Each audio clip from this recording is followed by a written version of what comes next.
Joining me on the Creepcast, we have directors David Charbonier and Justin Powell from IFC Midnight's The Djinn. First, thanks for taking the time to chat with me today, guys. I really appreciate it.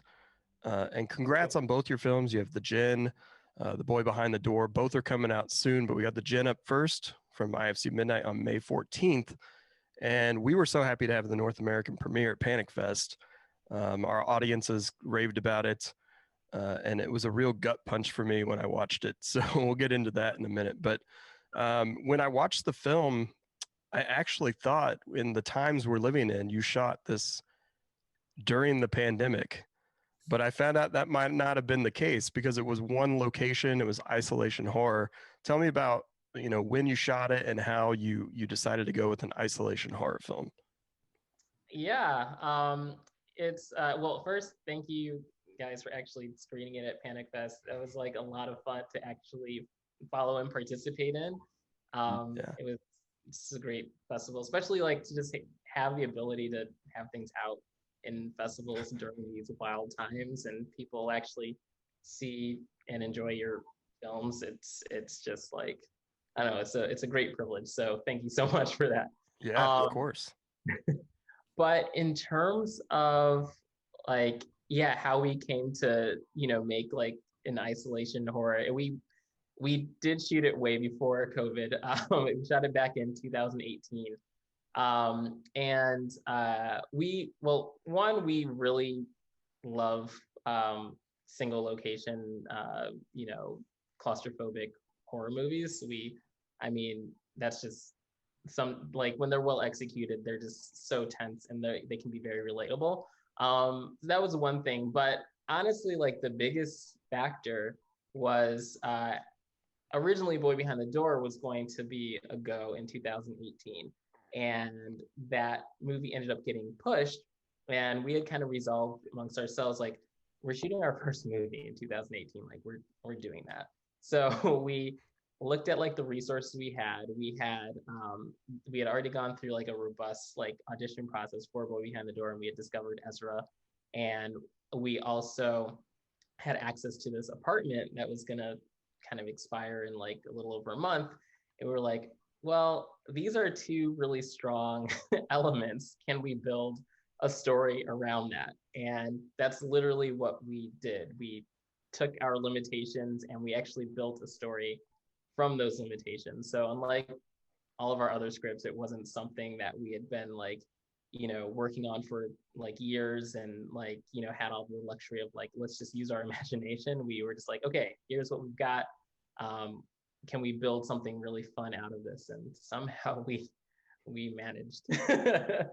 Yeah, well, super effective. It's very tense. And you mentioned one location can be relatable. I mean, an apartment, how much more relatable can that be? And Ezra did a great job. We can talk more about that in a minute. But I do want to know, do either of you have children? Because I'm a father. I notice when I watched horror films now, especially he's 4, and whenever there's a consequence involved with a child, it's more like ups the ante for me and I get more invested, and then any payoffs is just that much more effective. So I'm wondering, it sounds like you kind of work backwards a little bit, right? Like location and then you work the story in. But as you're writing it, was there any perspective you took from that perspective, or like personal experience that you drew from? We do not have children yet. I didn't think so, but I thought, man, you just wrote so effectively to someone like me who does. So I was curious. Thank you. I mean, if anything, the personal experience probably comes from us just being like big old kids. Like we can remember, what it was like being that age, and those were really like our fondest memories. And it is something I think everyone can relate to. Um, when trying to tell a story with kids, I think the thing we try to do is we try not to like have them be treated like with kid gloves like they're kids. We still Hmm. like the consequences to be like they would be in real life. They would be, in Boy Behind the Door, and even in The Djinn, the consequences are real if you don't, succeed in whatever the mission is. You're still going to go through like the ringer, and we do like our protagonists, no matter the age, to really earn their like end of their arc. Yeah. And also, I mean, being able to play on a kid's imagination in that scenario, right? Like what's real, what's not. And the fact that, you know, he's just more vulnerable. And this particular person had to grow up faster, right? For different reasons. But Ezra, in general, you've worked with him twice now. He's been in both your films. He's phenomenal in the Djinn, especially the type of part he has to play. Um, he was my vote actually for best actor at Panic Fest. So, Oh, great. for what it's worth, how has it been working with Ezra, and how did you guys get introduced to him to be both in both your films now? Well, that we have to give all credit to our amazing casting director, Amy Lippens. She actually um, uh, helped us find him during the auditions for Boy Behind the Door. And when we resolved that we were going to make this movie, it was kind of like a no-brainer that like, okay, we have this undiscovered amazing talent that we can actually, you know, should be available for us. And this, like, we had a quick turnaround where it's like, this is a no-brainer. Like we need to like have Ezra, and we decided to really like craft the story around him. Like now, like having known a little bit about him, like meeting him, and he wowed us way more than I think we were even anticipating. Even after seeing like those great auditions, he's just like he's so quick to learn. He picked up sign language, like he had to learn that like in just what, a couple weeks, David. He had like no time to learn that, I and was he just wondering about that. Yeah. he dove in. He was so excited. He's just like he gives everything like, you know, 200%. He's just like a joy to work with. He's so authentic. And yeah, he just kind of embraced everything that we wanted to pull out in terms of like this childlike wonder that we wanted to have incorporated into the movie. And I feel like I went way beyond like the actual question. I like went on a tangent about how awesome Ezra is, but No, I mean he is, so it's warranted, right? Yeah, I can't wait to see, you know, what he does with his career moving forward now that we've been able to see him. And I haven't seen the boy in the window yet. I haven't seen that. Or Boy Behind the Door, sorry. I haven't seen that yet. So I'm excited to see that when it comes out. But yeah, I can't wait to see what he does with his career. We've seen horror films take away people's senses before, especially I feel like more recently, right? But we've never seen it quite like this, I feel like. Um, Going into this, I just knew the synopsis and I knew that Ezra's character was going to be mute. And then I knew some Djinn history from previous movies and just in general. It's always interpreted in different ways. But we've never really seen, I feel like, something where we have two senses taken away and pitted against each other in this way, which makes things so much more suspenseful and tense. So, can you speak to any challenges that might have made you guys face as filmmakers to work around both senses being taken away from both protagonist and the person that's going after? Um, that's a really good question. Um, I feel like in terms of one of the senses being taken away, that was really to sort of help in like a believability that, you know, this 12-year-old could stand up against this formidable force. And obviously he has to be smart to achieve that in the first place. But I think, you know, by losing the senses, and movies that do sort of go into that territory, I feel are just way more suspenseful and interesting. Like I'm thinking of Don't Breathe, Mm-hmm. um, The Descent, uh, what was it? That Audrey Hepburn movie? Oh Um, yeah. which one? that Audrey Hepburn movie. I'm I'm not for the life of me going to remember the name of it. Why am I blanking on the name of that also? Same. But Well, yeah, we know what it is. yeah, when she's blind. Yeah. Movies that seem to go into that territory, I think, are just, you know, they hit some sort of note where it's just like the stakes are way higher because you do have to lean so much on the other senses that you do have. But you can also use maybe not having one sense in like terms of like an advantage if you have a really smart character. I don't know. I liked it. didn't answer that the right way. Yeah, I mean, I liked it. For some reason, my mind immediately went to like the tagline for Alien, right? Like, no one in space can hear you scream.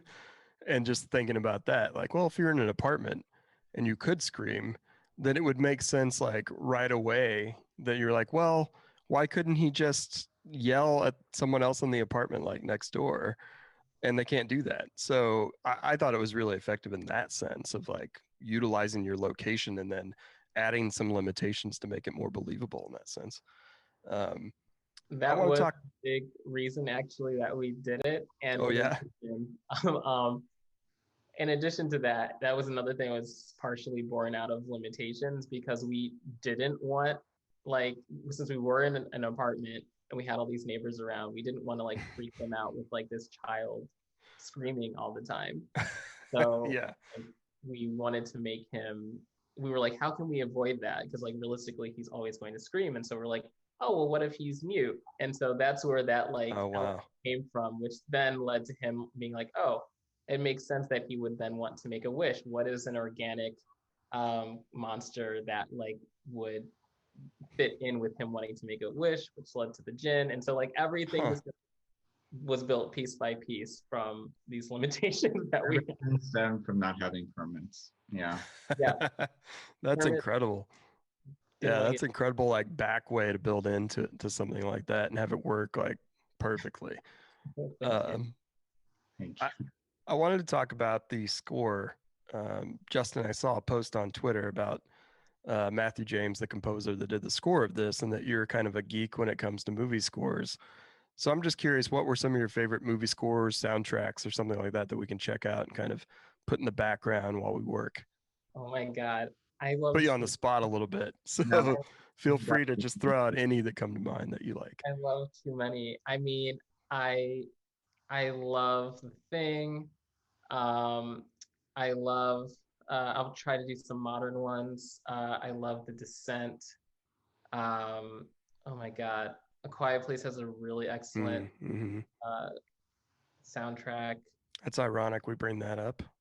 Yeah. Because there's just there's a mute child in that film as well. Yeah. You can't like, leave out any of the classics like Jaws or Halloween. Like those are super iconic. I was not ready for this. I love No. It's like know. if somebody asked me what my favorite horror film is, it changes, I feel like, every time.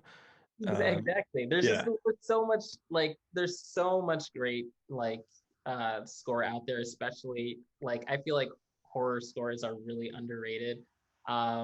Matthew James is just like an incredible find. I like David and I are just like still floored that like we ended up with this insanely talented composer who I have absolutely no doubt is going to just like crazy blow up soon. So we're just like we like so glad that we got in with him like now when we could actually afford him on something of this level.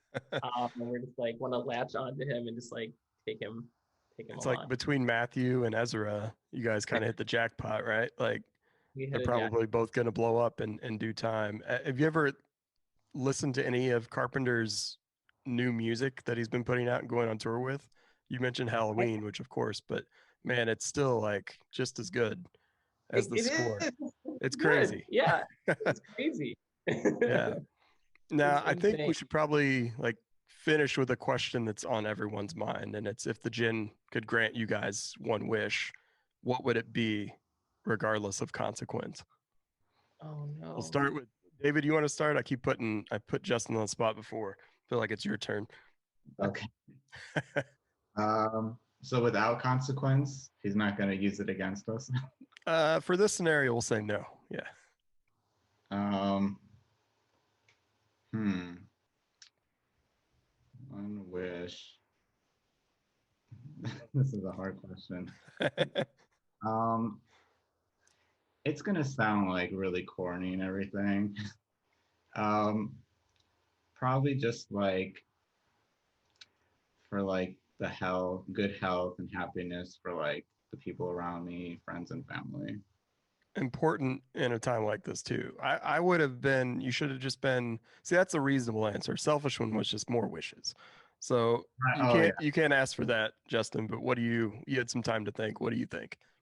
Well, I feel like David did that on purpose because he knows that that's always my wish. So now I'm like, now I'm put in the sticky situation of having to come up with another one. Okay, well, that's my actual wish. So if I'm gonna go on in the selfish direction, it'll be to get our next movie that we've been trying to get off the ground for almost 8 years now for it to go into production this summer. Okay. All right. The selfish one. Financed? You're good? It's not financed yet. Okay. Well, we'll keep our fingers crossed for that then. Maybe with the release of this and the buzz you'll get around it, it'll green light that, and we'll be excited to see the next thing you guys do. But yeah, I just want to say thanks again for letting us have it at Panic Fest and IFC Midnight. It was a blast to be able to share that with everybody and talk about it, both during the fest, whether it was at the theater or online. And I'm just so happy that we had a chance to do that. Thanks again for joining me here on the Creepcast. On Downright Creepy, the Djinn will be out May 14th from IFC Midnight. And just continued success, guys. I can't wait to chat again when you get that film that you were talking about greenlit. Thank you very much. Thank you so much.